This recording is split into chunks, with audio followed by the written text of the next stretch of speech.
ముందుగా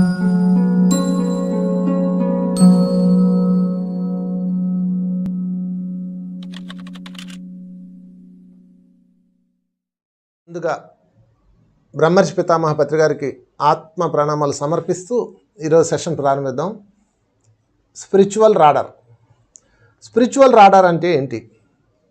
రాడార్ అంటే ముందుగా పసిగట్టే శక్తి. సైన్స్ అండ్ టెక్నాలజీలో వింటాం ఈ పేరుని. రాడార్ అంటే అది పసిగడుతుంది అన్నమాట. దానికి మన sensing power, technical sensing power. అలాగే మనలో కూడా సెన్సింగ్ పవర్ ఉంది. మనలో కూడా ఒక రాడార్ ఉంది. మనలో ఒక రాడార్ వ్యవస్థ ఉంది. దాన్ని మనము ఎలా ఇంప్లిమెంట్ చేసుకోవాలి, ఎలా ఉపయోగించుకోవాలి, మన నిత్య జీవితంలో దాన్ని తీసుకురావడం వల్ల ఎటువంటి ఫలితాలు పొందుతాం, ఇవన్నీ మనం ఈరోజు చర్చించుకుందాం. దీన్నే మనం ప్రిడిక్షన్స్ అని కూడా అంటాం, జాతకాలు అని కూడా అంటాం. రకరకాల పదాలు, రకరకాల పేర్లు. వీటన్నిటికన్నా సింపుల్గా నేను మీకు అర్థమయ్యేలా చెప్తాను ఈరోజు.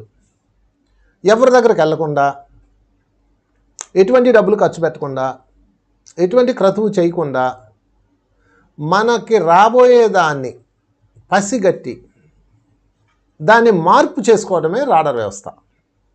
అదే స్పిరిచువల్ రాడార్. మీకు ఇది చెప్పాలంటే అర్జునుడు అడుగుతాడు కృష్ణుని, కృష్ణ కర్మను తప్పించుకోలేమా అంటాడు. అర్జున, కర్మ అన్నది వింటి నుంచి వదిలిన బాణం వంటిది, దానిని ఎవరూ తప్పించలేరు, కానీ తప్పించుకోవచ్చు అంటాడు. చూడండి ఎంత లోతుగా ఉంది ఈ పదం. అర్జున, కర్మ అన్నది వింటి నుంచి వదిలిన బాణం వంటిది, దానిని ఎవరు తప్పించలేరు, కానీ తప్పించుకోవచ్చును. ఆ పదంలోనే ఆన్సర్ ఉంది.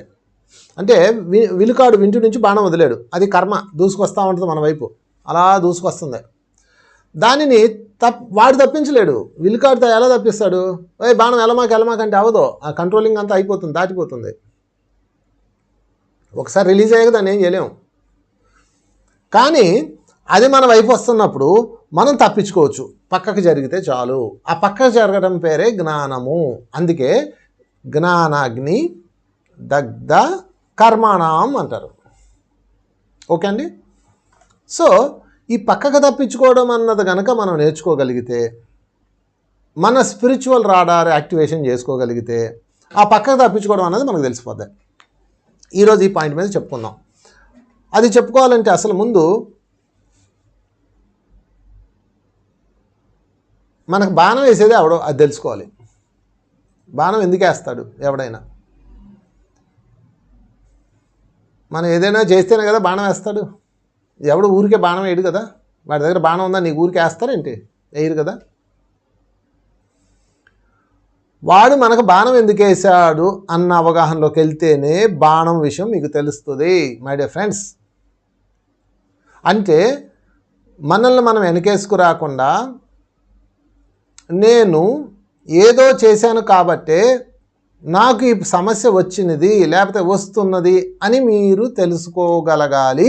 మిమ్మల్ని మీరు చెక్ చేసుకోగలగాలి, విచారణ చేసుకోగలగాలి. షిరిడీ సాయి అంటారు, ఈ దుఃఖం ఎందుకు అవతరించింది, ఈ బాధలు ఎందుకు వచ్చినాయి, అనేక జన్మల కింద చేసిన పనులు ఏంటి అని ఎవరికి వారు విచారణ ఆరంభించాలి అంటారు. విచారణ అంటే పరిశోధన అన్నమాట. అప్పుడు మీకు పనిచేస్తుంది. లేకపోతే రాడార్ వ్యవస్థ పనిచేయదు. రాడార్ వ్యవస్థ పనిచేయాలంటే కరెంట్ కావాలి. కరెంట్ అంటే ఏంటంటే ఇక్కడ రియలైజేషన్. మనలో రియలైజేషన్ ఉన్నప్పుడే రాడార్ వ్యవస్థ యాక్టివ్ అవుతుంది. రాడార్ వ్యవస్థ యాక్టివ్ అవ్వడానికి పెద్ద సాధన కూడా అక్కర్లా. అసలు రాడార్ వ్యవస్థ ప్రతి దానిలోనూ ఉంటుంది. ప్రతి ఒక్క జంతువుకు కూడా ఉంటుంది. మీకు తెలుసో లేదో ఫ్రెండ్స్, చచ్చిపోయిన పావుని మీరు చూసారా? చంపిన పావును చూశారు. అంటే ఎవరో కొట్టి చంపితే చచ్చిపోయి ఉంటుందా, దాన్ని చూశారు. సహజంగా చనిపోయిన పామును కానీ, సహజంగా చనిపోయిన కోతిని కానీ, సహజంగా చనిపోయిన కప్పను కానీ మీరు చూడరు, ఎప్పటికీ చూడలేరు. ఎందుకు చెప్పమంటారా? వాటికి చావు దగ్గరకు వచ్చిందన్నది వాటికి తెలిసినప్పుడు వాటిలో ఉన్న రాడార్ వ్యవస్థ దానిని పసిగట్టి అది ఒక గొయ్యి తవ్వుకొని ఆ గోతిలోకి వెళ్ళిపోయి మీద మట్టి వేసుకొని పడుకుంటుంది. అలా ప్రాణం విడిచిపెడుతుంది. అందుకే మీరు చంపిన పామును చూస్తారా కానీ సహజంగా చనిపోయిన పామును మీరు చూడలేరు ఎక్కడా కూడా. ఎందుకంటే అది ఆ కిందకి వెళ్ళిపోయి ఆ ముడుగు తీసుకొని మీద మట్టి వేసుకొని పడుకుని పోతుంది. అంటే తన సమాధి తను తవ్వుకొని పడుకుని పోతుంది. ఎంత గొప్ప విషయం ఇది. కోతుల్ని మీరు చూడండి, ఎవరైనా కొట్టి చంపితే దాని శవం చూస్తారు. అందుకే అన్ని కోతులు ఉంటాయి అడవుల్లో, మీకు ఎక్కడ చనిపోయిన కోతులు కనపడవు. అలా చచ్చిపోయి పడిపోయిన ఉన్నాయి కోతులు కనపడవు. అవి గొయ్యి తవ్వుకొని దాని లోపలికి వెళ్ళి కోతి, కొన్ని పాము అంటే ఎప్పుడు మట్టిలో ఉంటుంది, కన్నాల్లో ఉంటుంది అనుకోవచ్చు. కోతి ఎక్కడ ఉంటుంది? చెట్ల మీద ఉంటుంది. కోతి ఎప్పుడైతే చనిపోతున్నానని అర్థమైందో వెంటనే అది తవ్వేసుకొని గుంట తవ్వుకొని దానిలోకి వెళ్ళి మీద మట్టి కప్పుకొని లోపల పడుకుని పోతుంది. అలా ప్రాణం విడిచిపెడుతుంది. దానికి ఎలా తెలుసు అంటే దాని రాడార్ వ్యవస్థ యాక్టివేషన్లో ఉంది. ఇలా జంతువులన్నింటిలో ఒక రాడార్ వ్యవస్థ ఉంటుంది, అవి పసిగడతాయి. అయితే దీన్ని సిక్స్త్ సెన్స్ అని కూడా అనొచ్చు. సిక్స్త్ సెన్స్ అంటే పసిగట్టడం, రాడార్ వ్యవస్థ అంటే ఆ వచ్చిన సమస్యని డిజాల్వ్ చేయడం. ఇది సిక్స్త్ సెన్స్ కన్నా అప్గ్రేడ్. ఇది సిక్స్త్ సెన్స్ అంటే పసిగట్టడం ఫ్రెండ్స్. అంటే నీకు ఇప్పుడు ఏదో జరగబోతుందని నీకు చూచాయికి వస్తుంది, ఏం చేయలేవు, నువ్వు ఊరికే అనుకుంటావు అంతే. అటుపోదాం ఇటుపోదాం, అటుపోతే ఇటు వస్తుంది, ఇటుపోతే అటు వస్తుంది, తప్పించుకోవడం ఇంపాసిబుల్. మీరు ఫైనల్ డెస్టినేషన్ అని ఒక సినిమా ఉంది, అది చూడండి, 5 పార్ట్లు అది. అందులో ఒక అబ్బాయికి సిక్స్త్ సెన్స్ పవర్ ఉంటుంది. అంటే ఇప్పుడు చాలామంది రాడార్ వ్యవస్థ అని పేరు మార్చారు, మీరు సిక్స్త్ సెన్స్కి అనుకోకండి. ఈ సిక్స్త్ సెన్స్ అంటే తెలుసుకోవడం, రాడార్ అంటే దాన్ని డిజాల్వ్ చేయడం. ఇప్పుడు నేను డిజాల్వ్ చేయ కోసం చెప్తున్నాను. సరే, ఆ అబ్బాయి ఏం చేస్తాడంటే ఫ్లైట్ బయలుదేరిపోతుంది, కాసేపట్లో అందరూ ఫ్లైట్ ఎక్కుతారు, అది బ్లాస్ట్ అయిపోద్ది, సడన్ మెలకు వస్తుంది. అంటే ఒక అరగంట ముందుకు వెళ్తాడు అనమాట వీడు కాలంలో. అది సిక్స్త్ సెన్స్. జరగబోయేది వాడికి తెలిసిపోద్ది. వెంటనే ఫ్రెండ్స్ అందరిని దించేస్తాడు, 10 మందిని. వాళ్ళు గొడవ పెడుతూ కొట్టుకుంటూ దిగుతారు, ఫ్లైట్ వెళ్ళిపోయి బ్లాస్ట్ అయిపోద్ది. ఇంకా ఆ రోజు నుంచి వీడు సిక్స్త్ సెన్స్ ఉన్నవాడు కింద వాడు ఐడెంటిఫై చేయబడతాడు. అయితే గమ్మత్ ఏంటంటే ఈ మొత్తం ఫ్లైట్లో ఎంతమంది? 50 మంది. 50 మందిలో వీడు 10 మంది ఫ్రెండ్స్ని దించేశారు కదా, 40 మంది చనిపోయారు యాక్సిడెంట్లో. ఇంకా 10 మంది ఉన్నారు కదా, ఈ 10 మందిని రోజుకు ఒక రకంగా చనిపోతారు. తప్పించుకోవడం అవ్వదు. నీకు సిక్స్త్ సెన్స్ ఉండి ప్రయోజనం ఏంటి ఇక్కడ? మీరు చాలా కీలకమైన పాయింట్, ఇది పట్టుకోండి జాగ్రత్తగా. సిక్స్త్ సెన్స్కి అండ్ సిక్స్త్ సెన్స్ ద్వారా వచ్చిన సమస్యని డిజాల్వ్ చేసుకోవడానికి మధ్యలో ఉన్నాం ఇప్పుడు మనం. సిక్స్త్ సెన్స్ కన్నా అప్గ్రేడ్ స్పిరిచువల్ రాడార్ సిస్టమ్. మీకు ఏ బుక్లో ఉండదు ఇది. సరే, ఇప్పుడు సిక్స్త్ సెన్స్లో తెలిసింది, దాన్ని డిజాల్వ్ చేసుకోవాలి. వీళ్ళు ఏం చేశారు? పారిపోతారు. సిక్స్త్ సెన్స్లో తెలుసుకొని ఏం చేస్తారు? పారిపోతాం. ఇప్పుడు బాణం వస్తుంది, తప్పించుకున్నాం, ఇటు నుంచి వేస్తాడు, వదులుతాడేంటి? మీకు ఒక బాణం వేసాడు, మీరు తప్పించుకున్నారు, వీళ్ళని ఊరుకుంటాడా? ఇంకో బాణం వేస్తాడు, అది తప్పించుకున్నాడు, ఇంకో బాణం వేస్తాడు, ఇలా వేస్తూనే ఉంటాడు. ఈ శత్రుత్వం నడుస్తూనే ఉంటుంది. ఈ బాణాల బాధ వల్ల వాణ్ణి చంపడానికి మీరు ఇంకో బాణం వేస్తారు. ఫైనల్గా మీరు వాడిని చంపడంతోనే కథ సుఖాంతం అవుతుంది. కానీ ఇందులో అలా కాదు మనం ఈరోజు చెప్పుకుంటుంది. ఈ స్పిరిచువల్ రాడార్ వ్యవస్థలో ఏముంటుందంటే, ఫస్ట్ ఆ బాణం వేసేవాడిని పట్టుకోవాలి. మరే బాబు, ఎందుకురా నాకు బాణం వేస్తున్నావు? ఎందుకా? చూడు, నువ్వు చేసిన మొదనష్టం పని, నా బిడ్డలను చంపావు, నా ఆస్తి దోచుకున్నావు, అందుకు నీకు నేను బాణం వేస్తున్నాను. అవునా? అయ్యో, నేను ఎంత తప్పు చేశాను అని చెప్పి రియలైజ్ అవ్వడంతో ఆ రాడార్ వ్యవస్థ యాక్టివ్ అవుతుంది. అంటే మీ మీద నుంచి ఇంక బాణాలు వేయడు వాడికి జరిగిన నష్టాన్ని మీరు భర్తీ చేయండి. చాలామంది ఉగ్రవాదులు, నక్సలైట్లు ఎందుకు వెంటబడి వాళ్ళని చంపుతారు? వాళ్ళు చేశారు కదా, వాళ్ళు చేయలేదేంటి? ఆ రాజకీయ నాయకుడు చేసి ఉంటాడు, ఎంతోమందిని చంపాడు, వాళ్ళని ఎంతోమందిని బలి తీసుకున్నాడు, వాళ్ళ ఆస్తులు లాక్కున్నాడు, వాళ్ళకి నష్టం వచ్చేలా చేశాడు. ఏ జంతువు కానీ మనిషి కానీ ఊరికే మీ వెంట పడరు మై డియర్ ఫ్రెండ్స్. ఆఖరికి కుక్క కూడా రోడ్డు మీద వెళ్ళేటప్పుడు, బండి మీద వెళ్ళేటప్పుడు, కారులో వెళ్ళేటప్పుడు కుక్కలు వెంట పడతాయి. మీరు చూశారు కదా, ఎందుకు వెంట పడతాయి అండి? ఆలోచించండి. కుక్కలు అండి పని పాటలేదు అంటారు చాలామంది. కాదు, కుక్కలు కారులో వెళ్ళేటప్పుడు వాటి పిల్లల్ని తొక్కేస్తాయి. రోడ్డు మీద ఉంటాయి కదా కుక్కలు, వాటికైనా మళ్ళాగా డూప్లిక్స్ హౌస్లో ఉండవు కదా, కార్లు బళ్ళు వాటి నిర్దాక్షిణ్యం తొక్కేస్తాయి. దాంతో వాటి కడుపు కోత పెరిగిపోయి వాటి మీద కక్ష పెంచుకుంటాయి అన్నమాట. అందుకే బళ్ళు కార్లు వెళ్ళేటప్పుడు వెంట పడతాయి. ఏం చేయి, ఊరికే అక్కస్ తీర్చుకుంటాయి అనమాట. సో మీరు అప్పుడు ఏం చేయాలంటే, నేను ఇలాగ రోజు వెళ్తాను, నా కారు వెంట పడుతుంది, కానీ నేను ఏ కుక్కని తొక్కలేదు, నేను చాలా అవేర్నెస్తోనే ఉన్నాను. అంటే వాటికి ఆ జ్ఞానం ఉండదు అనమాట. అప్పుడు నేనేం చేశానంటే రోజు బండి మీద వెళ్ళినా కారులో వెళ్ళినా అది ఎంట పడుతూనే ఉంటాయి మా వీధిలో, మీ అందరికీ అనుభవమే రోజు. అప్పుడు నేనేం చేశానంటే బిస్కెట్ ప్యాకెట్లు 4 పట్టుకెళ్ళా ఈసారి కారులో వెళ్ళినప్పుడు. వెళ్ళి అది ఎంటపడగానే నేను కారు ఆపి దానికి బిస్కెట్లు 2 వేసా. ముందు గుర్రు మంది, తర్వాత నన్ను అనుమానంగా చూసింది, నిజమేనంట వీడు వేసింది అని చూసింది, బిస్కెట్ తింది. ఇంకా ఆ రోజు నుంచి అది నా ఎంటపడలేదు, నన్ను చూడగానే తోకూపుతుంటుంది. చూసారా, ఇది రాడార్ వ్యవస్థ. కర్మని డిజాల్వ్ చేసుకోవడమే రాడార్ వ్యవస్థ మై డియర్ ఫ్రెండ్స్. కర్మని ఐడెంటిఫై చేయడం స్పిరిచువల్ 6th సెన్స్. అది ఉండి ఓకే, బెటర్ దాన్ దీనిలో ఇంకా ముందుకెళ్దాం. ఇప్పుడు ఫర్ ఎగ్జాంపుల్ ఒక నేవీ కానీ మిలిటరీ వాళ్ళు కానీ ఏం చేస్తారంటే వాళ్ళ దగ్గర ఇదిగో వెనక పెట్టాను డిష్ యాంటీనాలు అలాంటివి ఉంటాయి అనమాట, రాడార్ సిస్టమ్స్. అది మన టీవీ డిష్ యాంటీనా మాదిరిగానే ఉంటాయి, కానీ అవి రాడార్ సిస్టమ్స్ అనమాట. అవి తిరుగుతూ ఉంటాయి 365 డిగ్రీస్లో, 360 డిగ్రీ యాంగిల్స్లో తిరుగుతూ ఉంటాయి ఇలాగా. ఎవరన్నా పైనుంచి బాంబు వేశారనుకోండి, ఆ బాంబు కిందకు వస్తుంది అనుకోండి, ఇది కనిపెట్టేస్తుంది. కనిపెట్టి ఆ వెనక ఎల్ఎన్బి అంటారు దీన్ని, ఉంది కదా ఈ పాయింట్, అది ఐడెంటిఫై చేసి వెంటనే అదేం చేస్తుందంటే ఆ రేడియస్ని కింద ఉన్న కంప్యూటర్కి పంపించి కంప్యూటర్ని అలర్ట్ చేసి సైరన్ మోగి దానికి సెట్ చేసిన మిసైల్స్ యాక్టివ్ అయిపోయి అది కరెక్ట్గా దగ్గరకు రాగానే మిసైల్ రిలీజ్ అయ్యి దాన్ని బ్లాస్ట్ చేస్తుంది. అంటే గాలిలోనే పేల్చేస్తుంది అనమాట. సేమ్ ఇలాగే ఇదే టెక్నాలజీ మన లోపల ఇంప్లిమెంట్ చేసుకోవడమే స్పిరిచువల్ రాడార్ సిస్టమ్. ఎలాగా చూద్దాం. మీకు రేపేదో జరగబోతుంది. ప్రతి మనిషికి తనకేం జరుగుతుందో తెలియచెప్పాల్సిన బాధ్యత విశ్వానికి ఉన్నది, గుర్తుపెట్టుకోండి. ఇదేమి ఫ్రీ ధర్మం కాదు.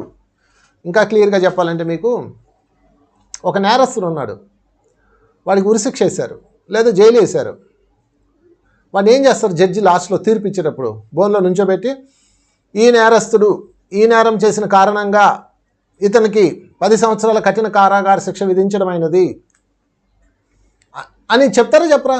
లేదా ఇతనికి ప్రాణం పోయినంత వరకు ఉరి తీయడానికి నిశ్చయమైనది చెప్తారు లేరా? వాడి ముందే చెప్తారు. వాడు అప్పుడు చెప్పిన తర్వాత నాయనా నువ్వు చెప్పుకోవాల్సింది ఏమైనా ఉందా అని లాస్ట్లో మళ్ళీ అడుగుతారు.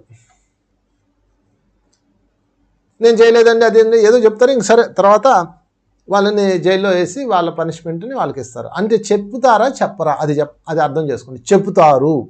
అలాగే భూమి మీదకి వచ్చే ప్రతి కష్టము మనకి చెప్పబడుతుంది, మనకి ఇన్ఫర్మేషన్ ఇవ్వబడుతుంది. నాయన ఈ నెలలో నీకు కాలు ఇరుగుతుంది, నాయన అమ్మ నీకు ఈ నెలలో పలానా నష్టం వస్తుంది అని ఖచ్చితంగా ఇన్ఫర్మేషన్ వస్తుంది. కాకపోతే మనం దాన్ని చూడలేం. ఎందుకంటే ఎలా ఇస్తారు ఇన్ఫర్మేషను? ఫోన్ ద్వారా ఇస్తారా? సరే మీకు ఫోన్ ద్వారా మెసేజ్ వచ్చింది, టింగ్ టింగ్ టింగ్, అమ్మ నువ్వు గత జన్మలో ఇదిగో డజన్ కోళ్ళు తిన్నావు కాబట్టి ఆ పాపం పెరిగిపోయింది, ఈ మధ్యకాలంలో ఒక ముదనష్ట పని చేసావు, ఇంకోళ్ళని ఏమన్నా హింసించావు కనుక అంతా కలిపేసి మొత్తం నీకు బోర్డర్ దాటిపోయింది, నీ పాపం పండింది, నీకు క్యాన్సర్ అన్న జబ్బుని ఇస్తున్నాము అని ఫోన్లో మెసేజ్ ఇచ్చారనుకోండి. మీరు ఏం చేస్తారు? ఎవడరా దొంగ వెదవా అని వాడిని తిడతారు తిట్టరా? పోనీ ఫోన్ చేసి చెప్పారు తిడతారు తిట్టరా? పోనీ నేనే మీకు చెప్పాను, అమ్మ నువ్వు బాగా కర్మలు పెరిగిపోయినాయి, త్వరలో నీకు ప్రాబ్లమ్స్ వస్తాయి అని నేను చెప్పాను, మీరు నన్ను తంతారా తండ్రా? అంటే మనిషి తన జీవితం ఏమాత్రం కష్టం రావడాన్ని అంగీకరించడు. వీడి బోడి అంగీకారం ఉంటే ఏంటి, ఉండకపోతే ఏంటి, ప్రకృతి తన పని తను చేసుకెళ్ళిపోద్ది. ఇందాక బోన్లో ముద్దాయి నాయన నువ్వు నేరం చేశావు, ఇద్దరిని నిర్దాక్షిణ్యంగా చంపావు కనుక నీకు కఠినమైన కారాగార శిక్ష యావజ్జీవ ఖైదు విధించడమైనది అనగానే వాడు ఏమంటాడు? నేను అమాయకునండి, నేను కాదండి, వాడు నా మీదకి వచ్చాడు కూడా చంపానని ఏదో చెప్తాడు. వాడి వెర్షన్ వాడికి ఉంటుంది. కోర్టు వినదు. లెట్స్ టేక్ అంటది, అంతే. టేక్ హిమ్ అవే అంటది. అప్పుడు పోలీసులు వచ్చి వాడిని కట్టేసి సంఖ్యలు వేసి తీసుకెళ్తారు. Same to same friends. అందుకని ఇక్కడ మనం చేయాల్సింది ఏంటంటే ఫస్ట్ విశ్వాన్ని విశ్వసించండి. కోర్టే ఇంత పవర్ఫుల్. నిజంగా మన భారతదేశపు చట్టంలో ఉన్న కోర్టు ఎంత పవర్ఫుల్ తెలుసా ఫ్రెండ్స్? మీరు ఎవడన్నా హత్య చేశాడని వెళ్ళగానే వెంటనే జైలు వేస్తారు అనుకున్నారు ఏంటి? ఫర్ ఎగ్జాంపుల్ మీరే కోర్టుకు వెళ్ళి నేను ఎవరినో హత్య చేశానండి అంటే మేమేం లోపల వేయరు. మీరు ఎవరిని చంపారు, ఎప్పుడు చంపారు, ఏ కత్తి వాడారు, శవం ఏది, ఇవన్నీ ప్రూఫ్ అయితేనే మేము జైలు వేస్తారు. మీరు చెప్పినా వేయరు. కొంతమంది అనుకుంటారు మేము అలా అనుకోవడం వల్ల కష్టాలు వచ్చినాయండి, మన భావనలో అలా ఉండడం వల్ల కష్టాలు వచ్చినాయండి, మన భావనలో రోగం వస్తుందని ఉండడం వల్ల రోగం వచ్చిందని అంటారు. అట్లేముండదు ఫ్రెండ్స్. మీరు అనుకున్నా రాదు, అనుకోకపోయినా ఆగదు. మీ యొక్క అది కొంతవరకు కొన్ని చిన్న చిన్న సమస్యలు, నేను దాని గురించి మాట్లాడలేదు ఈరోజు. చిన్న చిన్న సమస్యలు, తలనొప్పులు, నడువు నొప్పులు, ముక్కు నొప్పులు, సీదులు ఇవన్నీ పక్కన పెట్టేద్దాం. The power of death points అవి రాడార్ సిస్టమ్ ద్వారా మనం పట్టుకోవాలి. కోర్టులో ఎలాగైతే చెప్తారో మన ఆత్మకు కూడా చెప్తారు, నాయన ఈ నెలలో నీకు ఇవ్వబడుతుందని. దాన్ని తెలుసుకోవాలి అంటే మన రాడార్ సిస్టమ్ని యాక్టివేషన్లో ఉంచుకోవాలి. రాడార్ సిస్టమ్ని ఎప్పుడు యాక్టివేషన్లో ఉంచాలి అంటే మీరు చేయాల్సిన మొదటి పని ఏంటంటే ముందుగా మీ సెన్సెస్ అన్నింటినీ యాక్టివేషన్లో పెట్టుకోండి.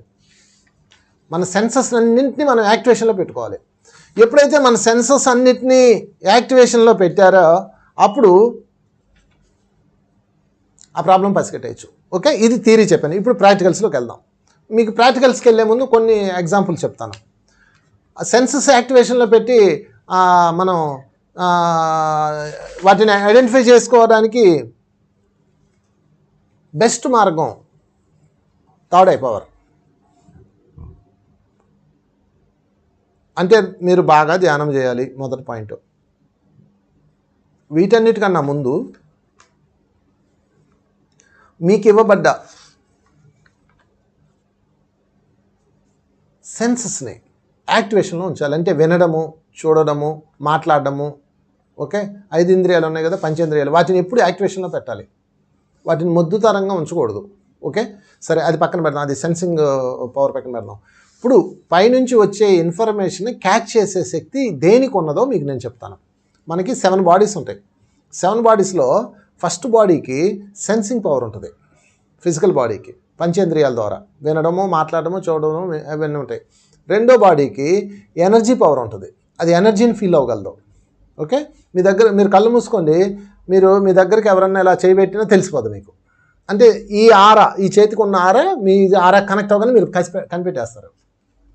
ఓకే, మూడో శరీరానికి గతాన్ని చూసే శక్తి ఉంటుంది. 4వ శరీరానికి భవిష్యత్తును చూసే శక్తి ఉంటుంది. ఇంకా 6-7 శరీరాలు నేను పక్కన పెడతాను. ఈరోజు 3-4 శరీరాల గురించి చెప్తాను. 3వ శరీరానికి గతంలోకి వెళ్ళే శక్తి ఉంది, 4వ శరీరానికి భవిష్యత్తులోకి వెళ్ళే శక్తి ఉంది. భవిష్యత్తులోకి వెళ్ళి తెలుసుకోవడాన్ని రాడార్ సిస్టమ్ అంటారు. దానికి సంబంధించింది వెనక్కి వెళ్ళి తీసుకొని గతం శరీరంలోకి వెళ్ళి చూసుకునే శక్తిని డిజాల్వేషన్ పవర్ అంటారు. అంటే నాయన నీకు నీ నెత్తి మీద ఒక బాంబు పడుతుంది అని చెప్పేది రాడారు. వెంటనే కంప్యూటరు దాని మీద ఉన్న మిసైల్ని రిలీజ్ చేస్తుంది, దాన్ని డిజాల్వ్ చేసుకుంటుంది అనమాట. 2 ఇక్కడ నేను చెప్తున్నాను. ఒకటి రాడారు అంటే ఐడెంటిఫికేషను, 2 డిజాల్వ్, కర్మను డిజాల్వ్ చేసుకోవటం. ఈ రెండింటికి 3వ శరీరానికి 4వ శరీరానికి ఆ పవర్ ఉంది. ముందు 4వ శరీరానికి ఉన్న పవర్ ఏంటి చూద్దాం. 3వ శరీరానికి ఉన్న పవర్ ఏంటంటే గతంలో జరిగినవన్నీ గుర్తు తెచ్చుకోగల శక్తి ఉంది. 4వ శరీరానికి ఏంటంటే రాబోయే వాటిని గుర్తించే శక్తి ఉంది. 4th బాడీ, దాని పేరు విజ్ఞానమయ కోశము, స్పిరిచువల్ బాడీ అంటారు దాన్ని. ఓకే, చాలా టఫ్ సబ్జెక్ట్ ఇది, కేర్ఫుల్గా వినండి ఫ్రెండ్స్. మనకున్న శరీరాల్లో అన్నమయ కోశము, ప్రాణమయ కోశము, మనోమయ కోశము, ఆనందమయ కోశము, విజ్ఞానమయ కోశము, విశ్వమయ కోశము, నిర్వాణమయ కోశము, 7 శరీరాలు. ఓకే, అన్నమయ కోశంకి ఏ పవర్ ఉంది అంటే టచింగ్ పవర్ ఉంది. ప్రాణమయ కోశానికి ఏ పవర్ ఉందంటే ప్రాణశక్తిని తీసుకునే పవర్ ఉంది, దాన్ని ఫీల్ అయ్యే పవర్ ఉంది. మనోమయ కోశానికి ఏ పవర్ ఉందంటే బ్యాక్కి వెళ్ళి చూడగలిగే పవర్ ఉంది. ఆనందమయ కోశానికి ఏం పవర్ ఉందంటే ఫ్యూచర్ని తెలుసుకోగల పవర్ ఉంది. విజ్ఞానమయ కోశానికి ఏముందంటే ఫ్యూచర్కి యూనివర్స్కి సంబంధించిన బ్యాక్కి వెళ్ళే పవర్ ఉంది. విశ్వమయ కోశానికి విశ్వమయ కోశానికి ఏ పవర్ ఉందంటే 6th బాడీకి ఫ్యూచర్ని తెలుసుకోగల పవర్ ఉంది, బట్ యూనివర్సల్ ఫ్యూచర్. 3, 4, 5, 6 ఒకలాగే ఉంటాయి. 3కి గతం తెలుసుకునే శక్తి ఉంది, అది మీది. 4కి భవిష్యత్తును తెలుసుకునే శక్తి ఉంది, అది మీది. 5కి గతాన్ని తెలుసుకునే శక్తి ఉంది, యూనివర్స్ది, అంటే వేరే వాళ్ళది. 6కి భవిష్యత్తు తెలుసుకునే శక్తి ఉంది, అది కూడా యూనివర్స్దే. అందుకని ఇవన్నీ పక్కన పెట్టేసి 3, 4 తీసుకున్నాం ఈరోజు. ఎందుకంటే ముందు మన సంగతి మనం చూసుకుందాం. 3వ శరీరం ద్వారా వచ్చే శక్తితో మీరు డిజాల్వ్ చేసుకోవచ్చు. 4వ శరీరం ద్వారా వచ్చే శక్తితో చూడొచ్చు. ఇంతవరకు వెళ్దాం. ముందు 3, 4, 2 చెప్తాను మీకు ఈరోజు. సో ఈ 4వ శరీరాన్ని కానీ 3వ శరీరాన్ని కానీ ఎలా యాక్టివ్ చేసుకోవాలంటే దానికి ద బెస్ట్ మెథడ్ మెడిటేషన్. ఎప్పుడు ఎంటీ మైండ్తో ఉండడము. సింపుల్ అండి.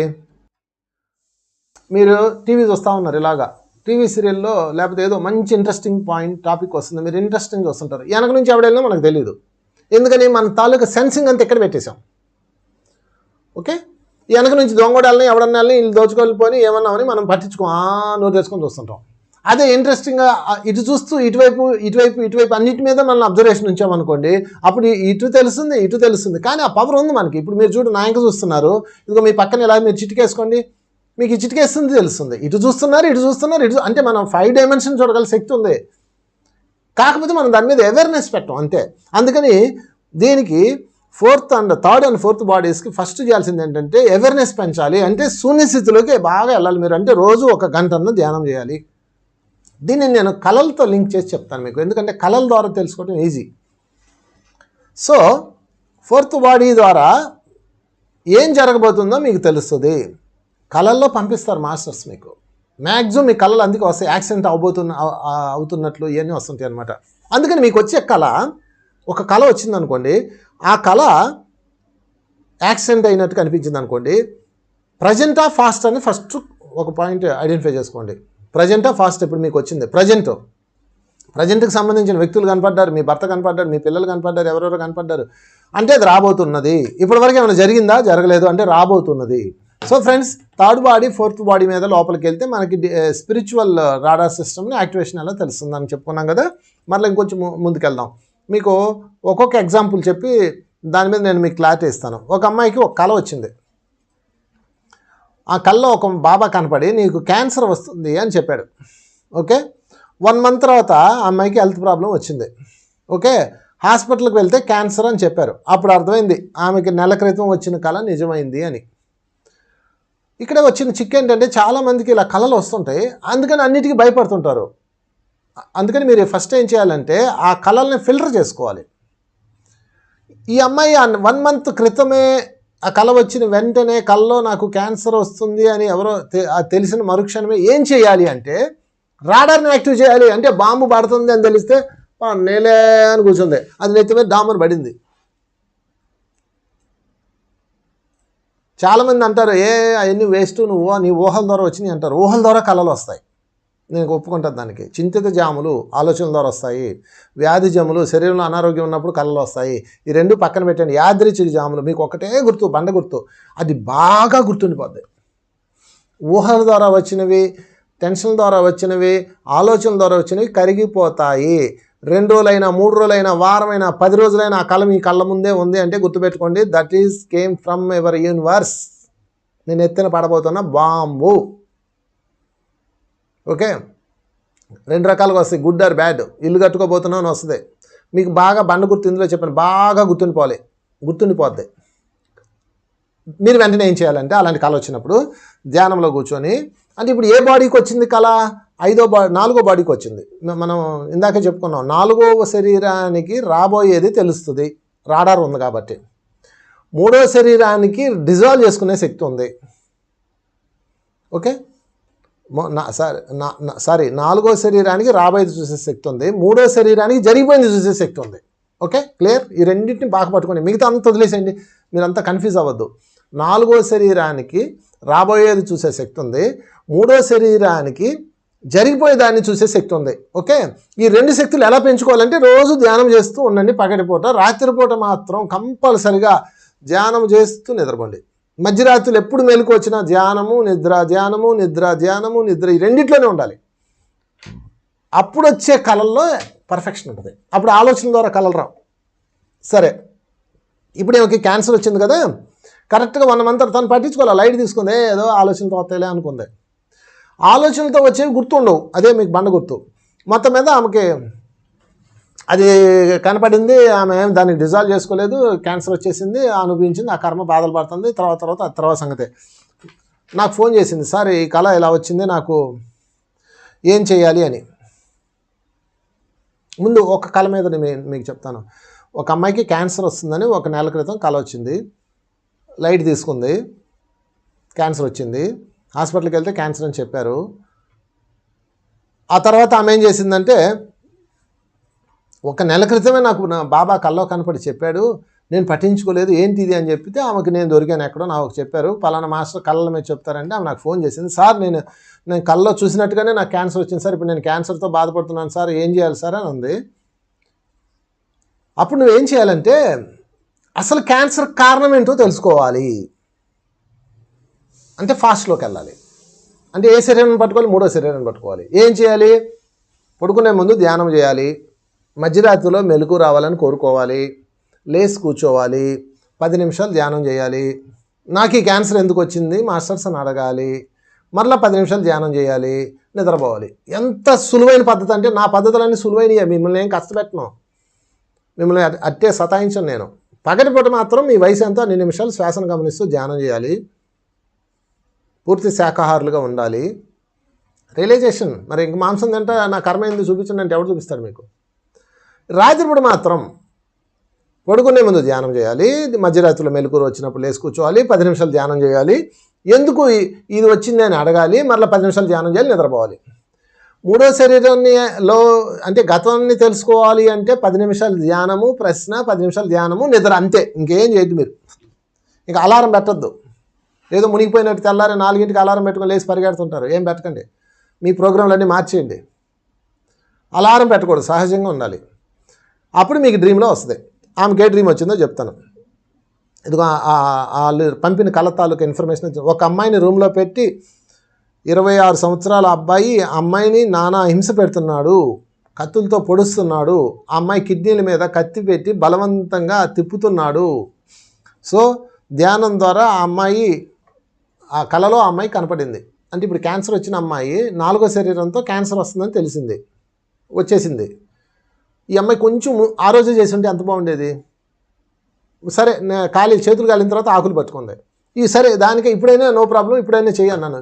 ధ్యానంలో కూర్చొని నాకు ఎందుకు ఈ కళ వచ్చింది, నేను ఎవరిని బాధ పెట్టాను చూపించండి, నేను ఎందుకు ఈ క్యాన్సర్ వచ్చిందని అడిగితే ఆమె కనపడింది.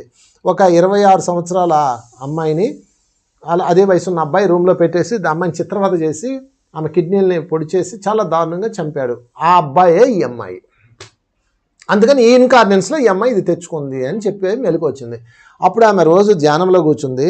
ధ్యానంలో కూర్చుంటే పగలపూట ధ్యానంలో కూర్చొని అయ్యో నేను ఎంత పని చేశాను, ఈరోజు నాకు ఇక్కడ గర్భసంచి క్యాన్సర్ వచ్చి నేను బాధ అనిపిస్తున్నాను, ఆ అమ్మాయిని ఎంత దారుణంగా, ఇంకా నేను కొంచెం చెప్పలేదు, చాలా వల్గర్ ఉన్నాయన్నమాట.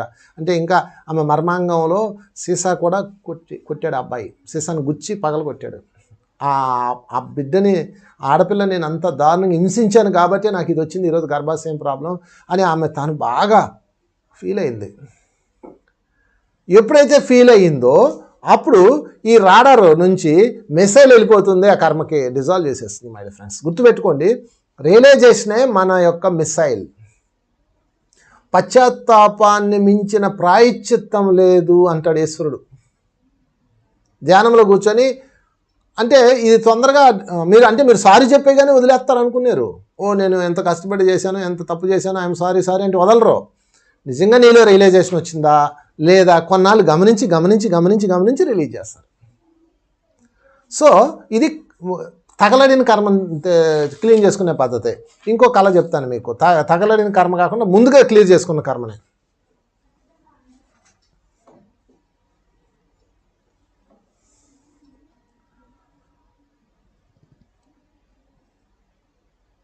ఇంకో కళ చెప్తాను చూడండి. ఒక అతనికి ఒక కళ వచ్చింది. ఆ కళలో నడుచుకొని వెళ్తుంటే అతను బోర్లా పడ్డాడు. అతని కాలు 2 ముక్కలుగా కనిపించింది, 2 ముక్కలు అయిపోయింది. కళ్ళలో పెయిన్ ఏమి ఉండదు, అక్కడ మెలకు వచ్చింది. మెలకు వస్తే అతను ఏం చేశాడంటే వెంటనే నాకు ఫోన్ చేశాడు, సార్ నాకు ఇలా వచ్చింది సార్ అని. అది ఎందుకు వచ్చిందో తెలుసుకో అన్నాను. 4వ శరీరం ద్వారా ఎందుకు వచ్చిందో తెలుస్తుంది. దాన్ని ఎలా డిజాల్వ్ చేసుకోవాలో తెలియాల్సింది 2వ శరీరం, సరే 3వ శరీరం. అప్పుడు ధ్యానంలో కూర్చొని నాకు ఇవాళ ఒక కళ వచ్చింది మాస్టర్స్, నా కాలు ఇరిగిపోయినట్టు కళ వచ్చింది అంటే రాబోతుందన్న విషయం నాకు అర్థమైంది. ఎందుకంటే అది ప్రజెంట్కి సంబంధించిన వ్యక్తులు కనిపించారు కళ్ళలో, నాకు కనిపిస్తుంది. సో నేను ఎవరినో బాధ పెట్టాను, అయితే నేను దానికి క్షమాపణ చెప్పుకుంటున్నాను, నేను ఎవరినో బాధించానో దయచేసి చూపించండి అని 2వ రోజు అడగమన్నాను. కరెక్ట్గా అతను అలాగే 2వ రోజు ధ్యానంలో కూర్చొని అడిగితే రాలేదు, 3 రాలా, 4 రాలా, 5వ రోజుకు ఒక డ్రీమ్ వచ్చింది.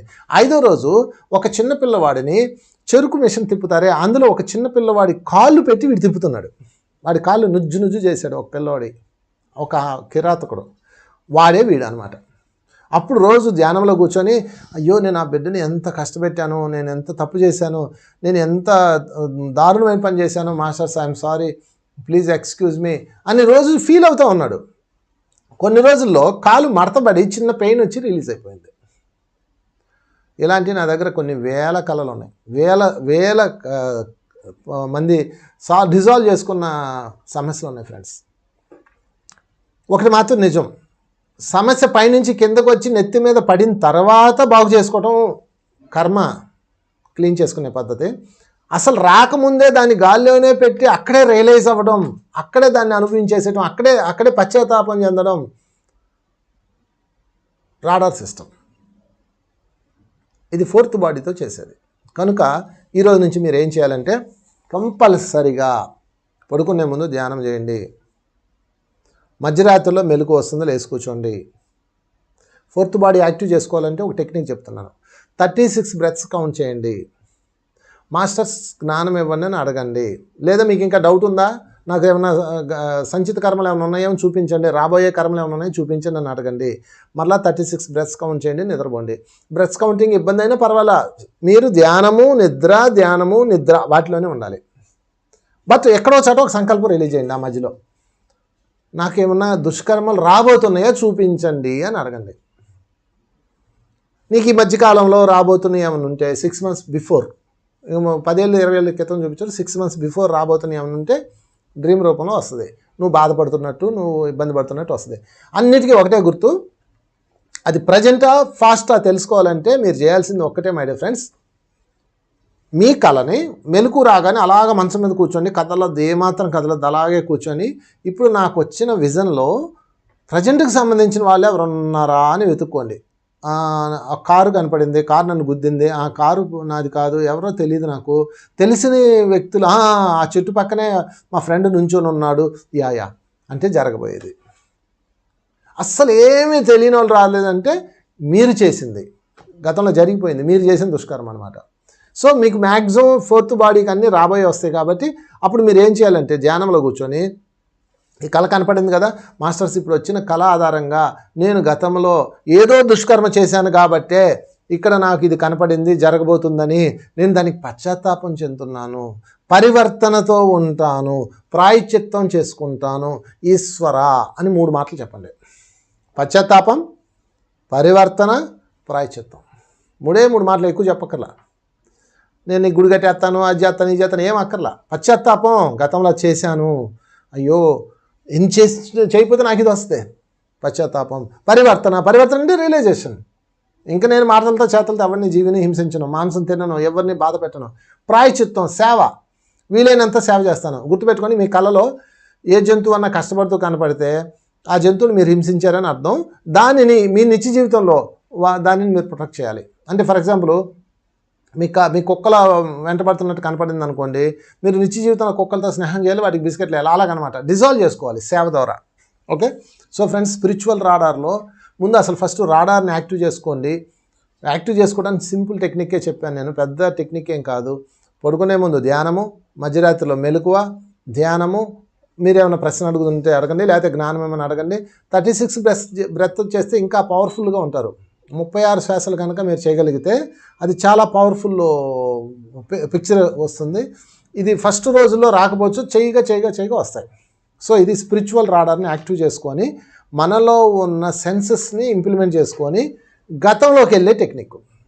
భవిష్యత్తు చూసుకొని ఏం చేయాలి, మీరు తప్పించుకోవాలనుకుంటున్నారు, ఇక్కడ తప్పించుకోండి, అక్కడికి వచ్చి కొడుతుంది. తప్పించుకోవడం ఇంపాసిబుల్.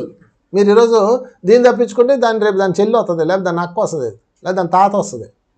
తప్పించుకోవడం అనేది వద్దు మై డియర్ ఫ్రెండ్స్. చరిత్రలో మృత్యువుని తప్పించుకొని బతికిన వాళ్ళు ఒక్కడు లేడు, పరీక్షిత్ మహారాజుతో సహా.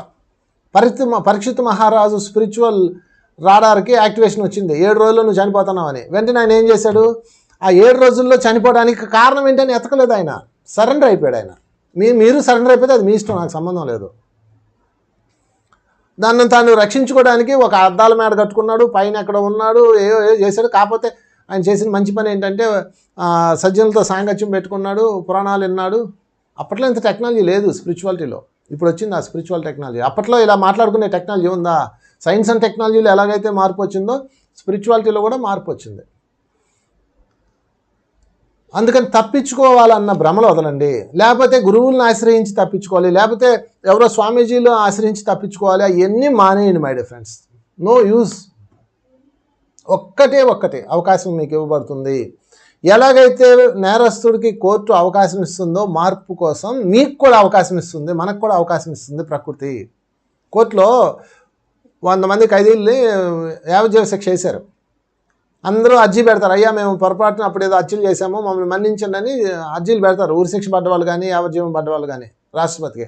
రాష్ట్రపతి దాన్ని ఏమంటారంటే క్షమాభిక్ష లెటర్ అంటారు. లెటర్ పెడతారు. పెట్టగానే రాష్ట్రపతి అందరూ చూసి ఓకేరా వీళ్ళందరూ వదిలేయండి అంటాడా? అండో. నిజంగా వీళ్ళలో మార్పు వచ్చిందా లేదా అని పరిశోధన చేస్తారు ఒక 6 నెలల పాటు. 6 నెలల్లో వాళ్ళల్లో రియలైజేషన్ ఉందా లేదా స్కాన్ చేస్తారు సీసీ కెమెరాల ద్వారా. వాళ్ళలో రియలైజేషన్ ఉంది, వాళ్ళలో మార్పు ఉంది అని తెలియగానే అప్పుడు అందులో 10 మందిని సెలెక్ట్ చేసి రిపబ్లిక్ డే నాడు సత్పరివర్తన గల ఖైదీలను విడుదల చేయటమైంది అని రిలీజ్ చేస్తారు. మీరు చూసే ఉంటారు, పేపర్లో వస్తుంటుంది. సత్పరివర్తన గల ఖైదీలు విడుదల చేయటమైంది. అలాగే మనం కూడా గతంలో హత్యలు చేసి ఉండొచ్చు, ఎన్నెన్నో గర్మలు చేసి ఉండొచ్చు, అవి మీకు ఈ జన్మలో వస్తున్నాయనే విషయం మీకు తెలుసుకొని ధ్యానంలో కూర్చొని పశ్చాత్తాపం, ఈశ్వరా నేను గతంలో ఎంత బాధ పెట్టానో నేను చూస్తున్నాను, పశ్చాత్తాపం చెందుతున్నాను. గుర్తుపెట్టుకోండి, plus into plus is equal to minus. ఇక్కడ మీరు పడుతున్న బాధ ప్లస్. ఒక బాధ అనిపిస్తున్నారు కదా, ఈ క్యాన్సర్ అబ్బా, లేకపోతే ఈ జబ్బు అబ్బా, లేకపోతే అది ఇది, ఆ బాధని మీరు ప్లస్గా భావించండి. వాళ్ళెంత బాధపడ్డారో కదా అని ఫీల్ అవ్వండి. ఎవరు ఏదో చేస్తే కదా ఇది వచ్చింది, మన చేతిలో అవతలోడు ఎంత బాధపడ్డాడో అని ఫీల్ అవ్వండి. ఈ ప్లస్ ఆ ప్లస్ ఒకే లెవెల్కి వెళ్ళాలి. 2 ప్లస్లు కలిసినప్పుడు కర్మ మైనస్ అయిపోతుంది. అలా కాకుండా దేవుడా ఉన్నావు అసలు ఏం అన్యాయం చేసావు నాకు అంటారా? ఎవడికి అన్యాయం చేశాడు? రికార్డులు తీయండి, ప్రతి ఒక్క రికార్డు ఉంది ఇక్కడ, ప్రతి ఒక్క దానికి కారణం ఉంది.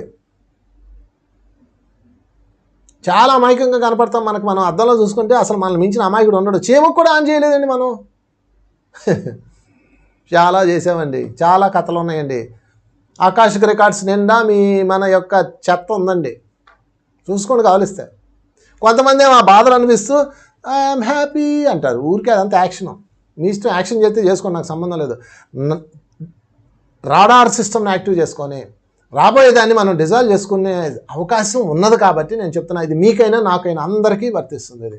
కనుక మై డియర్ ఫ్రెండ్స్, ఈ రోజు నుంచి రాబోతున్న కర్మని చూసుకోండి. మొదటగా చూసుకున్న తర్వాత దానికి కారణమైన కర్మని అడగండి. ఇదంతా మీరు రాత్రిపూట నిద్ర ప్రాసెస్లోనే ధ్యానము, ప్రశ్న, ధ్యానము, నిద్ర, అంతే సింపుల్. కల్లో మీకు కనపడుతుంది. మెలకు వచ్చాక మీ కలలో బండ గుర్తు ఎవరన్నా జంతువు కానీ మనిషి కానీ బాధపడుతూ కనపడితే వాళ్ళకి క్షమాపణ చెప్పండి. మీ క్షమాపణ యొక్క తీవ్రతను బట్టి, మీ పశ్చాత్తాపం యొక్క రియలైజేషన్ బట్టి, పరివర్తన యొక్క ఒరిజినాలిటీని బట్టి, ప్రాయశ్చిత్తాన్ని బట్టి మొత్తం డిజాల్వ్ అయిపోతుంది. అక్కడ పశ్చాత్తాపం చెంది ఇక్కడ ఇతరులను పొడుస్తూ ఉంటే, మాటలతో చేతలతో జంతువులను చంపుకొని తింటూ ఉంటే రియలైజ్ అవుతుందా? రిలీజ్ చేస్తారా? మీరే చెప్పండి. జైల్లో ఉన్న ఖైదీ రాష్ట్రపతి లెటర్ పెట్టి వీడు పక్క ఖైదీలను కొడుతూ ఉన్నాడు అనుకోండి, రిలీజ్ చేస్తారా? మీరే చెప్పండి. సేమ్ అంతే.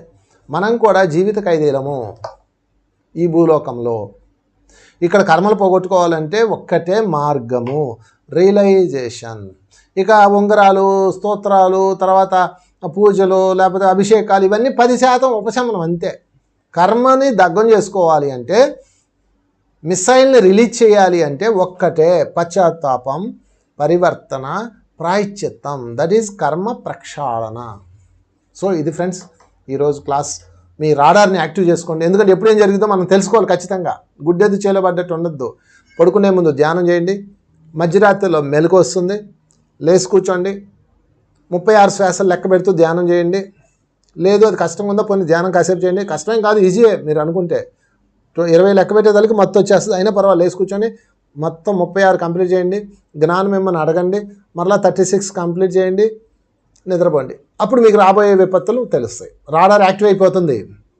అందరికీ ఉంది రాడార్ వ్యవస్థ, కాకపోతే అన్ని గొడవలు కప్పి ఉన్నాయి. సో ఫ్రెండ్స్, మీకు ఇందులో ఏమైనా డౌట్స్ వస్తే వాట్సాప్ చేయొచ్చు నా నెంబర్కి 9246672172, 9246672172 మై కాంటాక్ట్ నెంబర్. దానికి వాట్సాప్ చేయండి దయచేసి. మీరు ఏమైనా డౌట్స్ ఉన్నా, మీకు ఏమైనా కళ్ళలో అర్థం కాకపోయినా మెసేజ్ పెట్టండి. Thank you very much.